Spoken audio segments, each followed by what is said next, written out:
নমস্কার, দি গ্রেসফুল মাইন্ডসে আপনাদের সকলকে স্বাগত। আমাদের আজকের নিবেদন সুকুমার রায় লিখিত যোগ্যী দাসের মামা।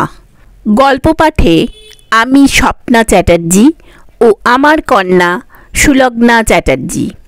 শুরু করছি আমাদের আজকের গল্প যোগ্যী দাসের মামা। তার আসল নামটি যোগ্য দাস। সে প্রথম যেদিন আমাদের ক্লাসে এসেছিল, পণ্ডিত মশাই তার নাম শুনেই এক ধমক দিলেন। যজ্ঞের আবার দাস কি? যজ্ঞেশ্বর বললে তবু না হয় বুঝি। ছেলেটি বলল, আগে আমি তো নাম রাখিনি, নাম রেখেছেন খুড়ো মশাই। এই শুনে আমরা হো হো করে হেসে উঠতেই পণ্ডিত মশাই হঠাৎ আমার দিকে তাকিয়ে বললেন, বানান করো যজ্ঞ দাস। আমি থতমত খেয়ে বললাম, বর্গীয় জ। পণ্ডিত মশাই বললেন, দাঁড়িয়ে থাকো।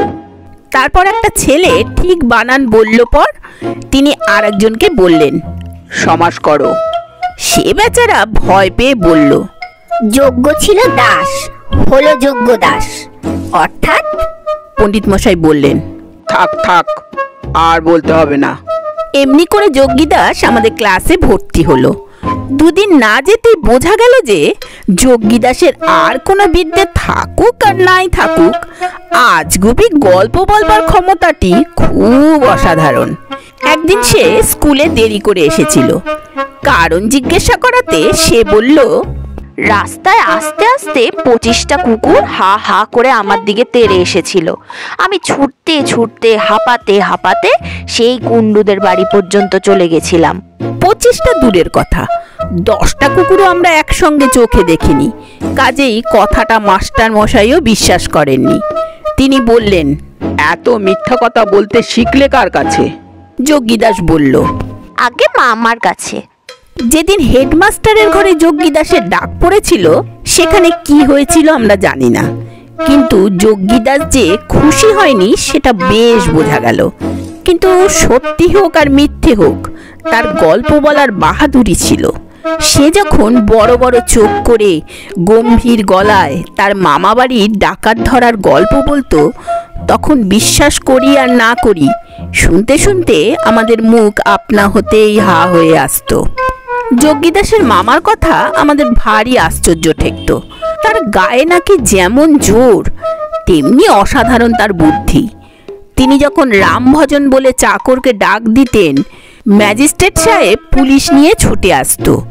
কুস্তি বলো, লাঠি বলো, ক্রিকেট বলো, ফুটবল বলো, সবটাতেই তার সমান দখল।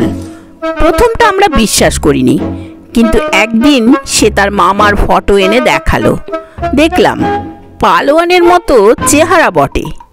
এক একবার ছুটি হতো আর যোগ্যী দাস তার মামা বাড়ি যেত, আর এসে যেসব গল্প বলতো তা কাগজে ছাপবার মতো। একদিন ছুটি থেকে ফিরবার সময় স্টেশনে আমার সঙ্গে যোগ্যী দাসের দেখা।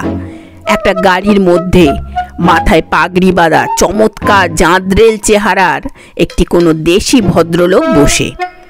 আমি স্কুলে ফিরতে ফিরতে যোগ্যী দাসকে জিজ্ঞেস করলাম, ওই লোকটা কে রে? যোগ্যী দাস গম্ভীরভাবে বলল, ওই তো আমার মামা।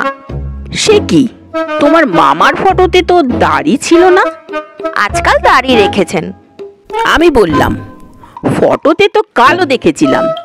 এবার দার্জিলিং গিয়ে ফর্সা হয়ে এসেছেন। আমি স্কুলে গিয়ে গল্প করলাম, আজ যোগ্যী দাসের মামাকে দেখে এলুম। যোগ্যী দাসও খুব বুক ফুলিয়ে মুখখানা গম্ভীর করে বলল, তোমরা তো ভাই আমার কথা বিশ্বাস করো না। আচ্ছা, না হয় মাঝে মাঝে দু একটা গল্প বলে থাকি, তা বলে কি আমার সবই গল্প? আমার জলজ্যান্ত মামাকে শুদ্ধ তোমরা উড়িয়ে দিতে চাও? এ কথায় অনেকেই মনে মনে লজ্জা পেয়ে ব্যস্ত হয়ে বারবার বলতে লাগলো। আমরা কিন্তু গোড়া থেকেই বিশ্বাস করেছিলাম। তারপর থেকে মামার প্রতিপত্তি ভয়ানক বেড়ে গেল। রোজই সব ব্যস্ত হয়ে থাকতাম মামার খবর শুনবার জন্য। কোনোদিন মামা যেতেন হাতিগন্ডার বাঘ মারতে, কোনোদিন একাই তিনি 5টা কাবুলিকে ঠেঙিয়ে ঠিক করতেন। এই রকম প্রায়ই হতো। তারপর একদিন সবাই আমরা টিফিনের সময় গল্প করছি, এমন সময় হেডমাস্টার মশাই ক্লাসে এসে বললেন, যোগ্য দাস, তোমার মামা এসেছেন। হঠাৎ যজ্ঞদাসের মুখখানা আমশির মতো শুকিয়ে গেল। সে আমতা আমতা করে কি যেন বলতে গিয়ে আর বলতে পারল না। তারপর লক্ষ্মী ছেলেটির মতো চুপচাপ মাস্টারমশাইয়ের সঙ্গে চলল। আমরা বললাম, ভয় হবে না, জানো তো কিরকম মামা। সবাই মিলে উৎসাহ আর আগ্রহে মামা দেখবার জন্য একেবারে ঝুঁকে পড়লাম। গিয়ে দেখি একটি রোগা কালো ছোকরা গোছের ভদ্রলোক চশমা চোখে গো বেচারার মতো বসে আছেন। যজ্ঞিদাস তাকে গিয়ে প্রণাম করল। সেদিন আমাদের সত্যি সত্যি রাগ হয়েছিল। এমনি করে ফাঁকি দেওয়া, মিথ্যে করে মামা তৈরি। সেদিন আমাদের ধমকের চোটে যজ্ঞিদাস কেঁদেই ফেলল। সে তখন স্বীকার করল যে ফটোটা কোনো এক পশ্চিমা পালোয়ানের, আর সেই লোকটাকে সে চেনেই না। তারপর থেকে কোনো আজগুবি জিনিসের কথা বলতে হলেই আমরা বলতাম, যজ্ঞিদাসের মামার মতো।